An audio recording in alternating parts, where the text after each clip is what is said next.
Bismillahirrahmanirrahim. Assalamualaikum warahmatullahi wabarakatuh. Alhamdulillah rabbil alamin.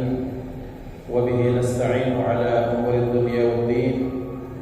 Wassalatu wassalamu ala asyrafil anbiya'i wal mursalin sayyidina wa maulana Muhammadin wa ala alihi wa ashabihi ajma'in.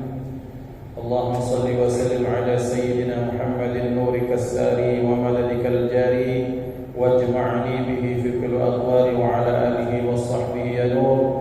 Allahumma rabbi shrah li sadri wa yassir li amri wahlul 'uqdatam min lisani yafqahu qawli. Subhanaka la ilma lana illa ma 'allamtana innaka antal alimul hakim. Allahumma arzuqna fahman nabiyyin wa hifdhal mursalin wa ilhamal malaikatil muqarrabin. Allahumma aghmina bil ilmi wa zayyinna bil hilmi wa akrimna bit taqwa wa jamilna bil afiyah. La hawla wa la quwwata illa billahil aliyyil azim. Walhamdulillahi rabbil alamin. Nawaitu at-ta'allum wa at-ta'lim wa at-tadhakkur wa at-tadhkir wal naf'a wal intifa'a wal ifadah wal istifadah wal hath 'ala at-tamassuk bi kitabillahi ta'ala wa sunnati rasulih والدعاء إلى الهدى والدلالة على الخير ابتغاء وجه الله ومرضاته وقربه وثوابه سبحانه وتعالى. الفاتحة إلى حضرة النبي المصطفى محمد صلى الله عليه وسلم وأزواجه وذريته وأهل بيته الكرام شهيد لله لهم. الفاتحة. أعوذ بالله من الشيطان الرجيم. بسم الله الرحمن الرحيم. الحمد لله رب العالمين الرحمن الرحيم مالك يوم الدين إياك نعبد وإياك نستعين صراط المستقيم صراط الذين أنعمت عليهم غير المغضوب عليهم ولا الضالين آمين. Ikhwatan iman dimuliakan Allah, para ulama, para kiai, para habaib, para guru, para ustaz, para syiban yang dimuliakan Allah, pengurus jamaah ikhwatan iman dimanapun berada. Alhamdulillah, kembali kita dipertemukan Allah dalam majlis ilmu, majlis kebaikan. Berharap kepada Allah mudah-mudahan amalan kita, peramalan kita, ta'lim kita, talabul ilmi kita, kebaikan kita dijadikan Allah sebagai jembatan menuju ridha Allah Subhanahu wa taala, dan Allah jadikan kebaikan-kebaikan yang dilakukan oleh kita sebagai pemberat timbangan kebaikan bagi orang tua guru-guru kita. Amin Allahumma amin. Salawat dan salam terus teruntai terlimpah ruah kepada hadratul Rasul Sayyidina Maulana Muhammad sallallahu alaihi wa alihi wa sahbihi wasallam serta keluarga sahabat ikut sekalian. Amin Allahumma amin. Hadratul muhtaramin, para jamaah dimuliakan Allah Subhanahu wa taala, insyaallah kita akan melanjutkan pembahasan kita yang pada malam hari ini kita melanjutkan pembahasan baru, yaitu tentang Al-Qur'an, yang kita telah masuk dalam fadlu qiraatil Qur'an, yaitu keutamaan membaca Al-Qur'an. Maka kita akan lanjutkan, yang akan kita mulai dari poin ketiga. Bismillahirrahmanirrahim. Radhiyallahu anhu an Ubayy radhiyallahu anhu qala al-husunu thalathatun al-masjidu hisnun wa dzikrullahi hisnun wa qiraatul qur'ani hisnun. Dalam kitab Al-Qirtas dinyatakan, dalam kitab Al-Qirtas dinyatakan bahwa Sayyidina Ubay menyatakan dalam maqalah beliau, al-husun thalatha, perlindungan itu, benteng itu ada 3. Beliau menyatakan masjid itu menjadi benteng, kemudian zikir kepada Allah adalah benteng, dan membaca Al-Quran adalah benteng. Allah Subhanahu wa taala menyatakan dalam Al-Qur'an, a'udzubillahi minasyaitonir rajim, wa man ya'shu 'an dzikrir rahman nuqayyid lahu syaitanan fahuwa lahu qarin, atau kama qala. Dan barang siapa yang berpaling daripada zikrir rahman, salah satunya para mufassir mentafsirkan zikrul rahman ay tilawatul Qur'an. Dan barang siapa yang berpaling daripada baca Al-Qur'an, maka kami akan adakan untuk dia itu setan, sementara setan itu menjadi qarin baginya, menjadi teman. Wa'al iyadu billah. Artinya ternyata pemahamannya adalah bahwa orang yang membaca Al-Quran maka dia akan diberikan benteng oleh Allah Subhanahu wa taala, salah satunya daripada setan ataupun awannya ataupun pembantu-pembantunya. Kemudian selanjutnya, mengapa dinyatakan Al-Quran atau tilawatul Quran sebagai benteng? Maka beliau menyatakan, la taj'alu buyutakum maqabir fa inna syaitana tafirru minal baitil ladzi taqra'u fihi suratul Baqarah atau tuqra'u fihi suratul Baqarah. Jangan kalian jadikan rumah kalian itu seperti kuburan. Sesungguhnya setan itu akan keluar, akan lari dari rumah yang membacanya ada di bina'il majhul, tuqra'u fihi suratul Baqarah, yang dibacakan di suratul Baqarah. Tetapi sebagian ada yang membacakan alladzi taqra'u fihi suratul Baqarah bibina'il ma'lum, artinya rumah yang engkau bacakan surah Al-Baqarah di dalamnya. Kemudian beliau juga menyatakan bahwa hati atau dada seseorang yang alladzi laisa lahu fi jawfihi syai'un minal Qur'an kal baitil kharib. Beliau menyatakan bahwa hati yang di situ tidak ada Al-Qur'an di dalamnya seperti rumah yang rusak, rumah yang roboh, rumah yang menyeramkan. Nah, ini menjadi bukti bahwa tilawatul Quran atau membaca Al-Quran merupakan amaliyah yang menjadi benteng bagi yang membacanya. Benteng dari banyak hal. Kalau kita membacanya, maka kita akan mendapatkan kebaikan. Kemudian barang siapa yang membaca ayat atau surat tertentu atau membaca Al-Quran, mendawamkan, maka mereka akan mendapatkan penjagaan. Baik penjagaan secara ma'nawiyah dalam artian bahwa diselamatkan dari bisikan-bisikan setan, ataukah memang betul-betul penjagaan yang ketika dalam riwayat kita temukan betapa banyak ada orang-orang yang betul-betul dijagakan Allah dari sihir, dari teluh, dari santet, dari apapun itu dengan barakah tilawatul Quran. Maka benar ketika dinyatakan bahwa benteng itu ada 3, masjid itu benteng, kemudian zikrullah, berzikir kepada Allah itu juga benteng, kemudian membaca Al-Quran juga adalah benteng. Kemudian selanjutnya radhiyallahu ankum dalam poin keempat, qala Rasulullah sallallahu alaihi wa alihi wasallam, telah bersabda oleh Rasulullah sallallahu alaihi wasallam, man qama bi 10 ayatin lam yuktab minal ghafilin. Wa mafhumuhu man lam yakum bidzalika fahuwa minal ghafilin. Dalam kitab At-Tibyan dinyatakan bahwa Rasulullah sallallahu alaihi wasallam bersabda, barang siapa yang mengamalkan 10 ayat daripada Al-Quran, maka dia tidak dicatatkan dalam golongan orang-orang yang lalai. Kemudian wa mafhumuhu, dan pemahamannya, maksudnya pemahaman terbaliknya adalah berarti kalau ada orang yang tak mengerjakan Al-Quran, maka dia termasuk golongan orang-orang yang lalai. Maka ini ikhwan dimuliakan Allah. Jadi bahwa yang diajarkan oleh Rasulullah sallallahu alaihi wasallam, iqra bermakna membaca, kemudian iqra selanjutnya kita mentadabburi, kemudian iqra selanjutnya maknanya kita mengamalkan.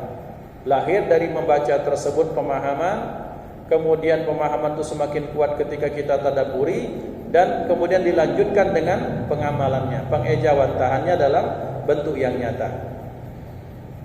Kemudian yang kelima, qala sallallahu alaihi wa alihi wasallam, man qara'a al-Qur'ana thumma ra'a anna ahadan utiya afdala mimma utiya faqad istasghara ma 'azzamahu Allah taala.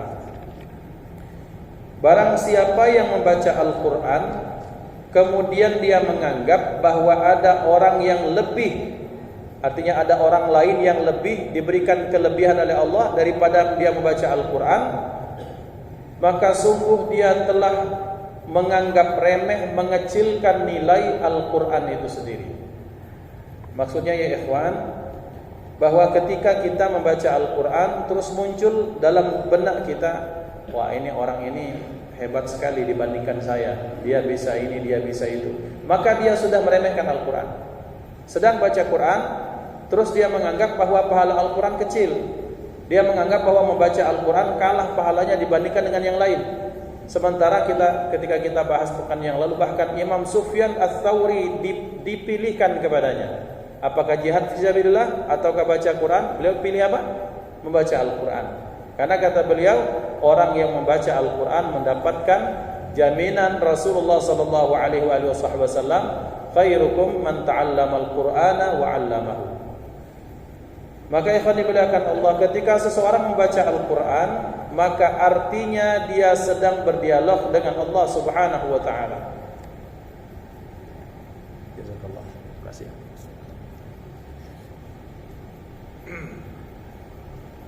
Jadi ketika ada orang yang dia baca Quran, dia berasyik masyuk dengan Al-Quran, kemudian misalnya begini, dalam hatinya, oh kelompok itu lebih baik, kelompok itu lebih besar pahalanya, kelompok ini, kelompok itu, sehingga dia merasa bahwa baca Quran itu menjadi amalan yang biasa. Maka beliau menyatakan sallallahu alaihi wasallam, sungguh dia telah meremehkan apa yang telah Allah berikan kepadanya berupa Al-Quran. Sementara hadiah yang paling agung yang Allah berikan kepada umat ini adalah Islam. Dan Islam itu tidak akan jadi Islam kalau tidak ada Al-Quran. Karena pedomannya Islam, ajaran Islam itu dimaktubkan. Dulu kita kecil kita belajar GBHN, garis-garis besar haluan negara. Ya GBHN kita ini, hidup kita ini Al-Quran. Di situ terdapat cerita orang terdahulu, petunjuk bagi kita, kemudian mau'izah dan nasihat segala macam. Maka hadiah yang besar ini Allah tidak pernah berikan kepada umat-umat terdahulu. Jadi kalau ada orang mengatakan bahwa hebat sekali orang ini baca Taurat, dia baca ini, dia baca Zabur misalnya, terus maka dia menganggap bahwa Al-Quran biasa saja. Kan ada Pak, ada orang yang beranggapan, wah hebat sekali umat Nabi Musa, mereka diberikan Taurat. Bahkan Al-Quran merupakan penyempurna daripada Taurat. Maka kalau ada dia menyatakan ada orang yang lebih baik amaliyahnya dibandingkan dengan baca Al-Quran, maka dia sudah meremehkan Al-Quran itu sendiri. Kemudian selanjutnya, ini menunjukkan betapa bagaimana sudut pandang kita sebagai orang tua secara khusus, bagaimana cara kita menghargai guru Al-Quran, dan bagaimana sudut pandang kita terhadap Al-Quran. Hukiyah dihikayatkan An Ibni Abi Zaid Al-Qayrawani, dihikayatkan cerita ini tentang Ibnu Abi Zaid Al-Qayrawani. Beliau sahibur risalah, pengarang kitab Ar-Risalah. Kemudian beliau menyatakan, innahu a'ta faqiha waladihi lamma 'allamu hizban minal Qur'an 100 dinar. Ketika beliau satu saat beliau memasukkan anaknya ke satu madras, ke sekolah, kemudian sama gurunya ini anak diajarkan satu hizib bukan satu juz. Diajarkan satu hizib daripada Al-Quran. Diajarkan satu hizib itu, diajarkan tajwidnya, diajarkan kandungannya, diajarkan bahasa Arab. Satu hizib saja bukan satu juz. Maka kemudian ini sang Ibnu Abi Yazid Al-Qayrawani itu berikan berapa? Memberikan 100 dinar untuk orang ini. 100 dinar. 1 dinar itu, 1 dinar kita pernah bahas itu 4/4. Jadi sekitar 4,5 juta lah misalnya. Dikalikan 100 berarti berapa? 400 juta. Untuk siapa? Untuk orang yang mengajarkan satu hizib Al-Quran kepada anaknya. Kemudian bagaimana sikap sang guru? Sang guru itu kemudian merasa, aduh aku merasa tak pantas, aku tidak mengajarkan apa-apa kok. Dia tawadhu nih orang. Dia menyatakan bahwa ini terlalu besar bahasa kita. Aku cuma mengajarkan satu hizib. Apa? Langsung ini anak dipindahkan. Apa alasannya? Ini guru tak tahu dengan bagaimana kadarnya Al-Quran. Maksudnya adalah bahkan kalau dalam pemahaman yang bisa diambil adalah bagi sang Ibnu Yazid Al-Qayrawani menyatakan, kalau aku bisa ngasih 1.000 dinar, niscaya 1.000 dinar akan kuberikan, bukan 100. Jadi kalau ada orang, kata beliau, Kemudian ini diberikan 100 dinar sebagai lambang syukur kepada Allah, rasa terima kasih kepada sang guru yang telah mengajarkan satu hizib Al-Quran kepada sang anak. Maka diberikan 100 dinar. Kemudian sang guru merasa, aduh itu terlalu banyak, terlalu berlebihan segala macam. Ya sudah, pindah ini anak. Kenapa? Karena sang guru seolah-olah sudah meremehkan kadar nilai Al-Quran itu sendiri. Maksudnya begini ya ikhwan, yang terjadi zaman dahulu adalah bahwa sang guru itu tidak pernah meminta bayaran atas pendidikan Al-Quran dari anak-anak muridnya. Tetapi orang-orang tua yang faham tentang apa makna akhirat kelak, bagaimana fungsi Al-Quran di akhirat kelak, dan bagaimana betapa Allah memuliakan ahli Al-Quran kelak, maka jangan kata 1 juta, mungkin 10 juta akan dibayarkan, kira-kira seperti itu. Nah, sang guru kemudian merasa kekeh tidak mau menerima, maka kata Ibnu Abi Yazid, ya sudah, pindah saja. Kenapa? Ini orang nggak tahu mana betapa mahalnya Al-Quran. Ya ikhwan, sering kami sampaikan betapa sekarang ini dunia ini terbalik sudut pandang. Sudut pandangnya adalah kalau zaman dahulu ada orang, ada guru, mereka tidak pernah meminta atas bayaran atas apapun yang diajarkan. Tapi karena sang wali, maksudnya wali santrinya, wali muridnya tahu betapa berharganya Al-Quran, maka mereka memberikan hatta 100 onta dalam riwayat. Ada seorang anak yang hatam Quran 30 juz diberikan disembelih atau diberikan 100 onta betul-betul kepada guru ngaji. Akhirnya sang anak jadi alim, faqih, allamah luar biasa. Nah sekarang kita minta akhirat anak kita, itu kan ada hadis yang terus digaung-gaungkan. Apa hadisnya? Barang siapa ada anak yang kemudian menghafal Quran, mengamalkan isinya, yang halal diamalkan, yang haram dijauhi, kemudian kelak di akhirat dia akan memakaikan mahkota untuk orang tuanya yang cahayanya mahkota itu lebih gemilang daripada matahari di siang hari. Ramai-ramailah ini kemudian hadis dipakai. Kemudian apa? Dipatok sekian. Zaman dulu kebalik. Zaman dulu sang guru tidak minta bayaran, tapi sang wali santri tahu kadarnya Al-Quran, diberikan luar biasa. Zaman sekarang ada yang naudzubillah, ada yang mungkin ada atas alasan apapun dipatok sekian. Kemudian sang murid wali santri protes atas dasar bahwa guru Quran itu harus ikhlas. Kan alasannya itu, ustadz itu harus ikhlas, guru itu harus ikhlas segala macam. Lah ente kalau bicara tentang ikhlas, bahwa bicara tentang maaf, tentang dunia yang kelak di akhirat tak ditanyakan Allah manfaat atau apa, tidak berikan manfaat itu kepada akhirat, kita rela bayar berapapun jutanya.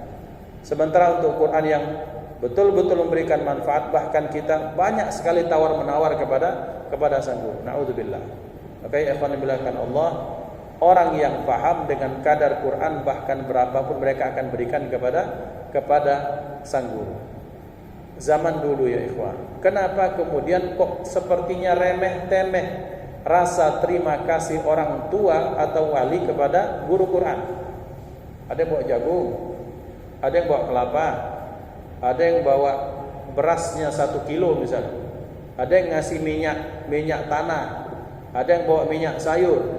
Memang itu yang mereka punya, sebegitu yang mereka punya. Lah petani kita mau harap apa dari mereka? 10.000 zaman dahulu, nggak mungkin.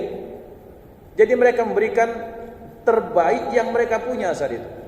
Lah kalau sekarang kita membandingkan, oh zaman kami dulu kecil dulu cuma 1.000 rupiah, anggaplah sekarang 10.000, anggaplah 100.000. Zaman dulu kami tetap kasih jagung, malu jok. Zaman dahulu yang mereka berikan 100 rupiah karena mereka cuma punya 1.000 rupiah. Mereka kasih 100 per bulan itu karena mereka cuma mungkin punya 500 rupiah untuk makan mereka. Tapi kita kasih 100.000 sementara kita punya puluhan juta di dalam rekening kita. Beda nilainya. Maka ya ikhwan, inilah yang diajarkan oleh Ibnu Yazid Al-Qayrawani, bahwa satu hizib itu beliau, maaf bahasanya seperti itu, dihargakan kira-kira 100 dinar. Itu rasa bagian syukur kepada Allah dan terima kasih kepada yang telah rela membacakan Al-Quran. Karena sering Al-Faqir sampaikan bahwa kewajiban menyelamatkan anak dan istri kewajiban kita sebagai suami. Ya ayyuhalladzina amanu qu anfusakum wa ahlikum nara. Wahai orang-orang yang beriman, jagalah dirimu beserta ahlimu, keluargamu, istri, anak, itu apa? Dari neraka.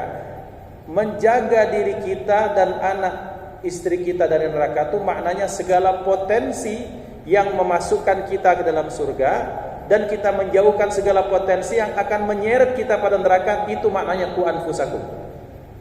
Maka berarti hal yang menyelamatkan kita dari neraka salah satunya ngajari ngaji, ngajari sholat. Ya tugas ayah kita lah orangnya.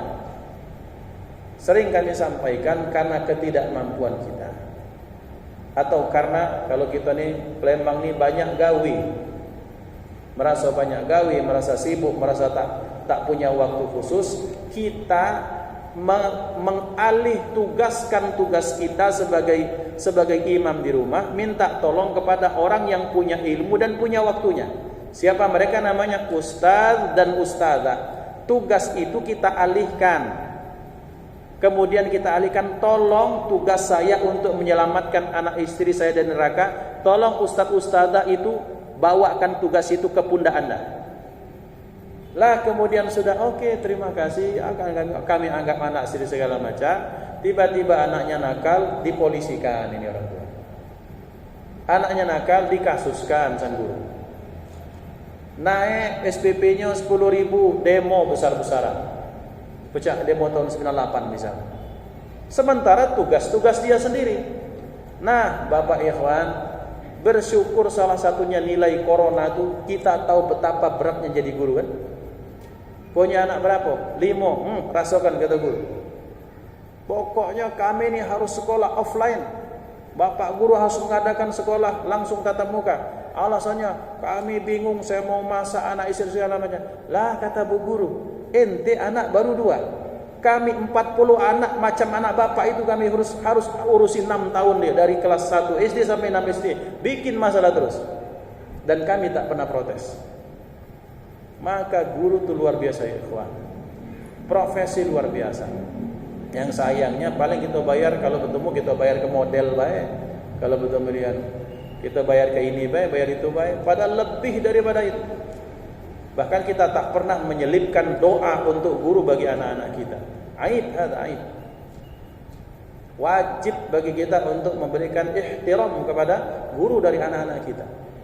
Karena tugas kita itu kita minta tolong kepada mereka. Yang dimintai tolong, kemudian kita maaf, kita rasa terima kasihnya sekadarnya saja. Bahkan kita protes, guru tuh harus ikhlas. Ente itu yang harus Islam menyelamatkan anak sama istri daripada neraka. Nah ini kalau mau bicara tugas yang sebenar-benarnya, dia tugas kita bersama. Nah, jadi inilah orang tua yang faham dengan betapa mahalnya ilmu. Betapa mahalnya Al-Quran, betapa mahalnya akhirat. Orang seperti beliau, Ibnu Yazid Al-Qayrawani. Kemudian selanjutnya, poin ke-7, hukiya 'anil Imam Ahmad bin Hanbal. Hukiya 'anil Imam Ahmad bin Hanbal. Dihikayatkan dari Sayyidina Imam Ahmad bin Hanbal rahimahullah. Qala ra'aitu rabbal izzati fil manam faqultu ya rabbi ma afdalu ma taqarraba bihil mutaqarribuna ilaik qala bi kalami ya Ahmad faqultu bi fahmin aw bi ghairi fahmin qala bi fahmin wa bi ghairi fahmin. Dalam kitab Al-Manhajus Sawi dan kitab Syarhul Ainiyah dinyatakan bahwa Al-Imam Ahmad bin Hanbal ini di dalam tidurnya beliau ini mimpinya orang saleh. Mimpinya orang saleh ini bisyarah dan ilham daripada Allah. Maka beliau anggaplah dalam bahasanya tajalli, kemudian berdialog, bertanya kepada Allah, ya Allah, amalan apa yang paling utama yang bisa dilakukan hamba yang ingin mendekatkan diri kepadamu ya Allah? Apa? Kemudian Allah menjawab bikalami, dengan kalamku wahai Ahmad. Nah, ini terbesit namanya ulama ini hatta fil manam, hatta dalam kondisi seperti ini pengen tahu, penasaran. Muncul pertanyaan baru bagi beliau. Ya Allah, kalau begitu itu amalan paling bagus. Apakah yang bacanya paham atau tidak? Harus ada pemahaman atau tidak paham tidak apa-apa. Maka dijawab oleh Allah bifahmin atau bighairi fahmin. Baik dia paham maupun tak paham dengan apa yang dibaca. Inilah kelebihan Al-Quran. Nah, ikhwan dimuliakan Allah, dari siyaqul kalam ini kan urutannya seperti itu biasanya secara umum. Yang disebutkan pertama maka dia akan lebih baik daripada yang kedua. Maka Allah menyatakan dalam Al-Quran, A'udzubillahi minasyaitonirrajim, la tadkhulunnal masjidal harama insyaallahu aminin muhalliqina ru'usakum wa muqassirina la takhafun. Bahwa Rasulullah sallallahu alaihi wasallam bermimpi, bahwa dalam mimpi beliau, dalam wahyu itu beliau melihat bahwa mereka akan masuk Masjidil Haram dalam kondisi aman, tidak diserang, tidak diintimidasi, tidak dibuli, tidak dihadang-hadang, bebas masuk. Dan itu merupakan hal yang mustahil saat itu terjadi, karena posisi mereka secara politik, secara kekuatan militer belum sebagus ketika Fathu Makkah. Tapi Rasulullah sudah diberitakan Allah tentang berita tersebut. Maka kemudian apa dalam mimpi tersebut? Beliau melihat bahwa beliau beserta para sahabat beliau itu masuk ke Masjidil Haram muqassirina la takhafun. Jadi muhalliqina ru'usakum yang pertama membotakkan kepala. Kemudian wa muqassirin, selanjutnya ada sebagian yang memendekkan. Maka kemudian dengan ayat ini Rasulullah sallallahu alaihi wasallam ketika terjadi Fathu Makkah, beliau masuk hajatul wada. Kemudian beliau meminta dibotakkan kepala beliau, minta potongkan rambut beliau dari sebelah kanan, kemudian baru sebelah kiri, kemudian beliau bagikan rambutku ini kepada yang lain. Maka dibagilah rambut beliau. Melihat Rasulullah sallallahu alaihi wasallam botakkan kepala, kemudian ada sahabat yang hanya memotong rambutnya, enggak menghabiskan, mempelontoskan. Maka Rasulullah mendoakan rahimallahul muhalliqin. Beliau menyatakan semoga Allah merahmati orang-orang yang memangkas habis rambut di kepalanya. Maka sahabat yang cukup mendekatkan, wal muqassirin ya Rasulullah, rahimallahul muhalliqin. Mudah-mudahan Allah merahmati orang yang memangkas habis rambutnya. Wal muqassirin ya Rasulullah, tolong doakan kami mendekatkan rambut. Rahimallahul muhalliqin. Mudah-mudahan Allah merahmati orang yang memendekkan, mempelontoskan habis rambutnya. Wal muqassirin Rasulullah, rahimallahul muqassirin. Wal muqassirin, dan mudah-mudahan orang memendekkan rambut juga Allah berikan rahmat kepada mereka. Nah, ini namanya siyaqul kalam, bahwa urutan-urutan seperti itu. Maka ketika dinyatakan, ketika dalam mimpinya Sayyidina Imam Ahmad bin Hanbal radhiyallahu anhu, maka ketika beliau bertanya, ya Allah, apakah itu dengan pemahaman, dia paham kepada maknanya atau tidak? Ya kata Allah, mau paham mau tidak, maka semuanya mendapatkan amal yang paling afdal, dan itu merupakan amal yang paling mulia dan paling utama.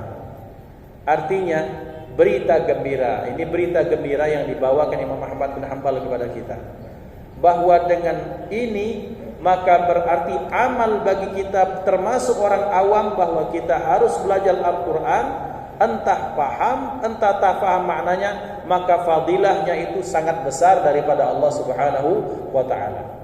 Maka ini busyra, ini merupakan berita gembira. Dan rasanya tak mungkin di antara kita tidak ada yang paham Al-Quran. Semua paham Al-Quran, beda kadarnya saja. Minimal kita paham Bismillahirrahmanirrahim, paham maknanya, Masya Allah sudah paham kan? Cuma pada basmalah kita misalnya Qul a'udzu birabbin nas, katakanlah aku berlindung kepada Allah Tuhannya manusia, maka kita paham maknanya. Maka kami berani sampaikan, tidak ada yang hadir di masjid ini tidak paham Al-Quran. Semuanya paham, tetapi sesuai dengan kadarnya masing-masing. Dan setiap itu pasti akan diganjari oleh Allah Subhanahu wa ta'ala. Ini merupakan bagian dari rahmatnya Allah Subhanahu wa ta'ala. Imam Ahmad bin Hanbal ini bukan kaleng-kaleng beliau. Karena Imam Ahmad bin Hanbal ini Masya Allah termasuk ya semua aulia ditakuti oleh setan. Tapi masyhur riwayatnya itu seperti itu dalam kitab, bahwa pada satu saat ada orang yang kesurupan. Ya, kesurupan tidak sembuh-sembuh. Akhirnya minta tolong kepada Imam Ahmad bin Hanbal, dipanggillah utusan. Kata beliau, saya lagi ngajar. Ini bawa saja sandalku, terompahku. Dibawakan sandal, belum dipukulkan itu sandal itu sudah minta ampun. Ampun Ahmad, dia keluar. Ini kalau awali seperti itu Pak. Ya, hatta sandalnya saya ditakuti. Kalau kita ini jangankan itu, bahkan tambah masuk setannya, waliyadzubillah. Na'udzubillah. Ya Allah, nasallallahu alaihi wasallam, insyaallah. Kemudian selanjutnya yang ke-8. Qala al-Imam al-Hafiz Abu Amr ibn Salah fi Fatawih. Berkata Imam Hafiz Abu Amr ibn Salah dalam kitab Fatawihnya, qira'atul Qur'ani karamatun akramallahu bihal bashar. Faqad warada annal malaikata lam yu'tau dhalika wa annaha harisatun lidzalika ala istima'ihi minal insi. Dalam kitab Al-Manhajus Sawi, juga dalam kitab Al-Itqan dinyatakan seperti ini, bahwa Ibnu Salah menyatakan dalam kitab fatwanya beliau, fatwa beliau, bahwa membaca Al-Quran merupakan bentuk cara Allah memuliakan manusia. Artinya Allah memuliakan kita sebagai manusia, salah satunya dengan kita dimuliakan dengan kesempatan membaca Al-Quran. Jadi ketika seorang baca Al-Quran, maka dia mendapatkan karomah atau kemuliaan daripada Allah, yang kemuliaan ini tidak Allah berikan pada malaikat. Sehingga rahasianya, kata beliau, sehingga para malaikat itu berbondong-bondong, kemudian para malaikat itu kemudian bermusabaqah, berlomba-lomba, dan mereka itu rakus sekali, ingin sekali setiap ada yang baca Quran, para malaikat pengen mendengar, supaya mereka juga mendapatkan ketiban dari karomah ini, ngalap barokahnya juga seperti itu. Jadi kira-kira seperti bahasa bebasnya, bahwa amaliyah yang Allah berikan kemuliaan, salawat Allah berikan pada malaikat duluan daripada kita. Apa ayatnya? Innallaha wa malaikatahu yusholluna 'alan nabi. Kemuliaan itu Allah berikan pada mereka. Apakah kemudian para malaikat salat? Malaikat salat. Apakah malaikat tawaf? Malaikat tawaf. Diriwayatkan 70.000 setiap hari masuk dan tak pernah keluar, maksudnya berganti terus setiap hari 70.000 malaikat di Baitul Ma'mur, Ka'bahnya dalam dimensinya itu. 70.000 masuk, kemudian tak berganti lagi dengan yang lain, masuk yang baru 70, terus setiap hari seperti itu. Apakah mereka tawaf? Tawaf mereka. Tapi mereka tak diberikan tilawatul Quran atau qiraatul Quran. Sehingga setiap manusia membaca Al-Quran, maka mereka para malaikat berlomba-lomba untuk apa? Untuk mendengarkan dan mendapatkan kemuliaan itu daripada manusia. Oke, ikhwan dimuliakan Allah. Jadi pantas kalau kita temukan misalnya dalam riwayat, kan masyhur sekali bahwa sesungguhnya satu kaum mereka apa? Yatruna kitab Allah, kemudian wa yatadarasuna fima bainahum, mereka membaca ayat Allah, mereka mudarasah, saling ajari satu sama lain, berdiskusi tentang halal haramnya. Kemudian malaikat akan datang dengan mengembangkan sayapnya terus ila akhir hadis. Menunjukkan mengapa? Karena kemuliaan ini hanya diberikan kepada manusia. Maka para malaikat sangat-sangat ingin mendengarkan itu dari manusia. Kemudian selanjutnya, Inna Allah Ta'ala 'allama nabiyahu sallallahu alaihi wa alihi wasallam al-Qur'ana awalan bila wasitati Jibril. Thumma 'allamahu iyyahu biwasitati Jibril munajjaman. Dalla 'ala dzalika qauluhu ta'ala wa innaka latulaqqal Qur'ana min ladun hakimin 'alim. Wa qauluhu sanuqri'uka fala tansa. Dalam kalam Al-Habib Idrus Al-Habsyi, beliau menyatakan, pertamanya Allah Subhanahu wa taala mengajarkan Al-Qur'an itu kepada beliau sallallahu alaihi wasallam secara langsung. Kemudian selanjutnya itu diembankan tugas ini melalui perantaraan malaikat Jibril alaihissalam. Sebagaimana dalil ayatnya, wa innaka latulaqqal qur'ana min ladun hakimin alim. Dan sungguh engkau Muhammad betul-betul dimasukkan kepadamu, diajarkan kepadamu Al-Qur'an langsung min ladun hakimin alim, daripada Allah yang maha penuh hikmah, penuh kebijaksanaan, juga maha mengetahui.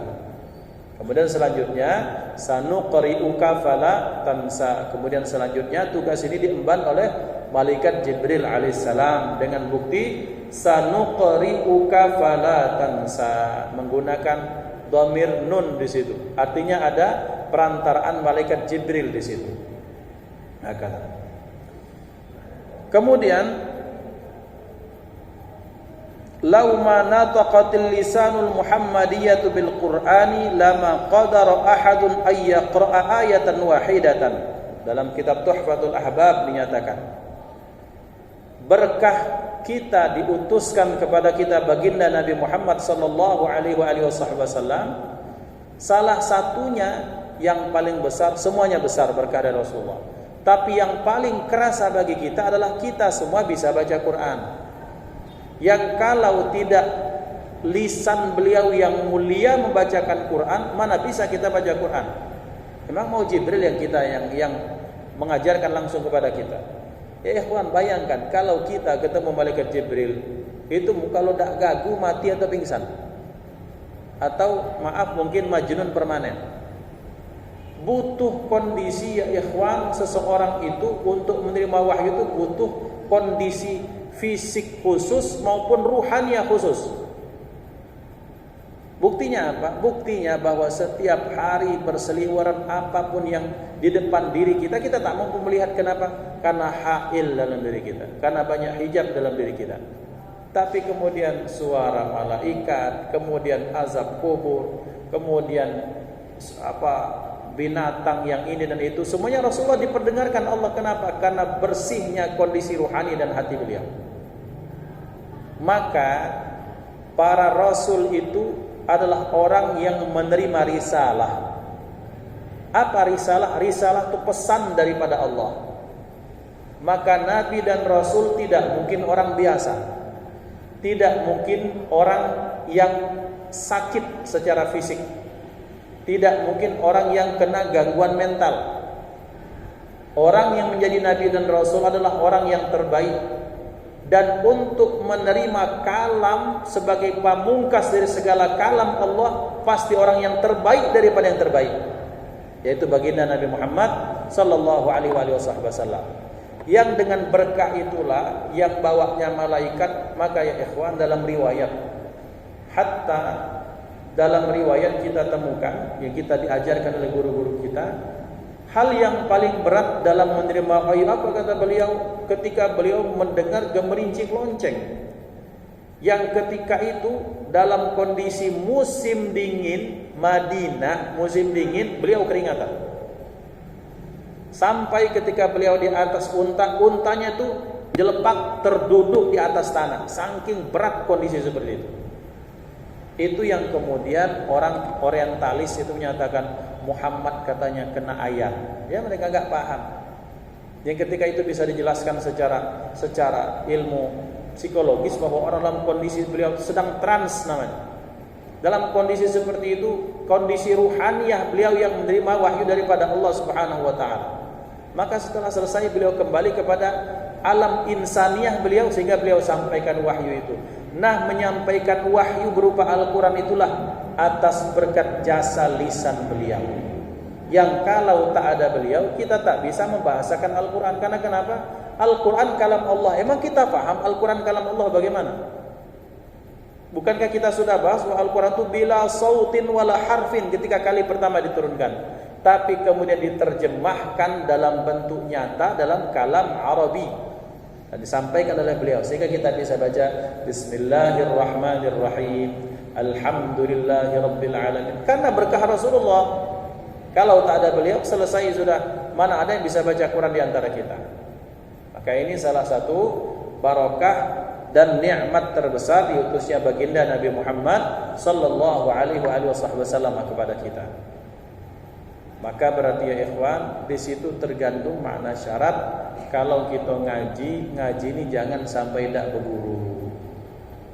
Ngaji kalau pacak sampai talaki kepada guru masing-masing, supaya kita diluruskan. Oh, shinnya seperti apa, zalnya seperti apa. Tidak pacak kita berhenti di YouTube ngajari kita, bolehlah, tapi tetap harus minta koreksi kepada orang secara langsung, supaya itu bisa dipertanggungjawabkan secara ilmiah. Ketika kita, guru saya siapa? Guru saya internet. Lah selesai sudah, kita bingung kita. Tapi kalau kepada guru diharapkan gurunya lima dari guru sampai kepada baginda Nabi Muhammad sallallahu alaihi wasallam. Nah, jadi ini berkah beliau yang mengajarkan Quran kepada kita. Kemudian selanjutnya qala Ibnu Mas'ud radhiyallahu anhu, "Idza aradtumul ilma fansurul Qur'an fa inna fihi ilmal awwalina wal akhirin." Dalam kitab Dalilus Sa'ili dinyatakan, Sayyidina Abdullah bin Mas'ud radhiyallahu anhu menyatakan, apabila kalian ingin dapat ilmu, maka bergumullah, pelajarilah Al-Quran, bacalah, pelajari Al-Quran, karena di dalamnya ilmul awwalina wal akhirin, karena di dalam Al-Quran ilmu orang-orang terdahulu maupun orang-orang di akhir zaman. Ikhwatal iman yang dimuliakan Allah, Sayyidina Ibnu Mas'ud, Sayyidina Abdullah bin Mas'ud termasuk salah satu dari sekian banyak sahabat yang direkomendasikan Rasulullah sallallahu alaihi wasallam untuk belajar Al-Qur'an daripadanya.